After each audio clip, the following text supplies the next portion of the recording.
Welcome to our DLife discussion. We're looking today at 1 Corinthians chapter 9, and it's interesting that, our sermon on Sunday morning looked at 1 Corinthians 8 and focused on this concept of surrendering our personal rights, of sacrificing what we may be able to obtain and be okay for the sake of the cross or for the sake of the gospel ministry. And Paul continues this dialogue as it goes into chapter 9. In fact, part of the conversation we're going to have today is about what he says he will do for the sake of the gospel. So as we think about today, we need to ask the question, what is our cost limit on what we will do for the gospel and what we will surrender for the gospel? And when we begin to ask that question, it begins to point to within us truly where growth needs to happen in our life. And so I hope today as we go into God's Word that you will listen and that you will contemplate truly on how God's calling you to grow in your walk with Him. Cole, would you read for us today 1 Corinthians chapter 9 toward the end of that chapter? Yeah, this is 19 through 27. For though I am free from all, I have made myself a servant to all, that I might win more of them. To the Jews I became as a Jew in order to win Jews. To those under the law I became as one under the law, though not being myself under the law, that I might win those under the law. To those outside the law I became as one outside the law, not being outside the law of God, but under the law of Christ, that I might win those outside the law. To the weak I became weak, that I might win the weak. I have become all things to all people, that by all means I might save some. I do it all for the sake of the gospel, that I may share with them in its blessings. Do you not know that in a race all the runners run, but only one receives the prize? So run that you may obtain it. Every athlete exercises self-control in all things. They do it to receive a perishable wreath, but we an imperishable. So I do not run aimlessly. I do not box as one beating the air, but I discipline my body and keep it under control, lest after preaching to others, I myself should be disqualified. I think it's a great passage. And I think, one of the things we want to ask the question, kind of where we started is, to each of us, we have to answer, what is too much for us to give up for the sake of the gospel?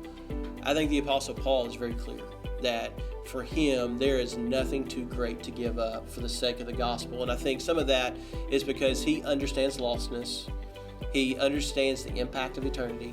And he understands the absolute need of people to hear the gospel. Because if they don't, the reality of hell and the separation from God.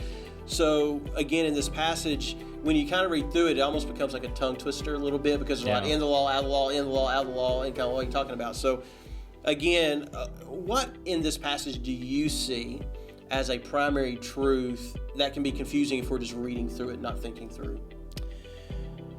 Well, I think one of the main things to take from it is that a lot of the things he's breaking down and dealing with are worldly constructs on top of essential truth. We kind of go back even to before we were talking about the foundation of Christ and what's been built upon it. It's almost like he's going through and tearing down some of the non-essential structures now so that he can further the foundation. And so you think about how he is saying he'll be as a Jew to those who are Jews, in the law, for those in the law, out of the law, for those out of the law. There's nothing that doesn't matter that he's not willing to do. And I think that's the important part, because I think there's people that have taken this type of idea and gone too far with it by compromising truth or compromising the gospel and acting as though that they're doing it to reach the lost, but in reality they compromise the message in that process. Well, I think that's a very critical thing. I've heard people talk about, hey, I did this activity, which probably did more harm to the gospel message, but I did it so that I would be able to have a conversation. I think there's a lot of ways that you can reach into somebody's life where they are without compromising the truth, without compromising morality. I think about Jesus in John chapter 4 with the woman at the well. What a perfect example of meeting someone where they are. Someone that's outside the law. He became as if outside the law, but he didn't sin. He didn't do anything that would be morally questionable.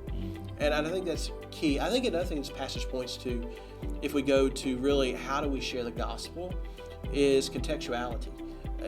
Again, context is key. And so you can't talk with words like justification, sanctification, glorification, all these what we call Christianese. We can't use that language if we're talking to someone that doesn't have that backdrop. And so I think it's important to understand, how do we speak truth in a language that is understandable to the person hearing.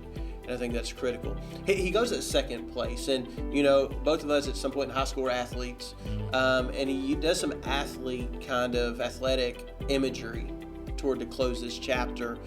And I find it interesting. He talks about running the race, and I want to ask you, did you ever train to come in second? No. You never trained to come in second? No, wasn't the intent. Well, what was not my goal, but I mean, with wrestling, especially when I was younger, I knew there was probably not a super high likelihood, but my goal was to win. Right, your goal was to win, yeah. And you trained to win. You didn't train to say, I just want to train to this level to be second. And, Paul's kind of saying that here of our Christian walk. But I wonder how many times we surrender at the altar of second and calling it okay, instead of pushing toward first place. What are some things that you think that you see in lives of believers that hinder them from pursuing first place? I think it's, you take the example, and whether he's talking specifically about the Olympics or not, that's kind of the example I go to, because the high caliber elite level is what you would probably think. We talk about people pursuing a wreath or the goal or the prize. The people that succeed in those capacities are people that really lay other things aside for that, and that's really when there's things that get in the way. You hear of how many people that fame goes to their head, or they allow some sort of problem they have off the field or off the court to get in the way of their performance on the court, and that's the kind of things I think that we deal with so often, is when we have a goal of pursuing God, but then something else comes in the way of it. I think it really does affect our ability to serve God in that way. Absolutely. And I think other imagery he gives here is the boxer beating the air. And I just love that imagery, because it's almost like, I've seen boxing matches where somebody will swing and they just miss. And you're like, oh, have mercy. But he's saying, when there's not discipline in our lives, this is what it looks like. And discipline's not fun. Yeah, that when you said that, especially you talking about that and all of it together, really makes me think about Rocky 3. Yeah. When at the beginning of the movie, it's all for show. Yeah. Everything he's doing, all his training is for show. And how many times the concept of going through the motions, if we're just doing our Christianity, doing our faith walk for show, it's not going to hold up. Right. It's gonna crumble under the weight. And it's what you're doing in the backdrop with self-discipline. It's we often talk about the spiritual disciplines, and really the spiritual disciplines, if we're going to participate in Bible engagement, prayer, fasting, those type of things, it takes discipline, self-discipline, to say, I'm going to sacrifice this. I think for me, chapter 8, chapter 9, and all through here, Paul is really emphasizing the need for believers to be ready to sacrifice at the foot of the cross whatever needs to be sacrificed for the sake of the gospel. And we talk about we want spiritual awakening, we talk about we want revival, but until we get back to we desire to see the gospel proclaimed, I don't know how we're going to get there, really. And so I know for me, I say it's hard. Again, it's this battle of that flesh, personal identity of battling to say, I want that, Lord. I want you to have everything, except maybe this little piece, but no, Lord, I give all to you, even things I can do. And so I think it's important. Any thoughts you have that from this passage today that you'd want to leave?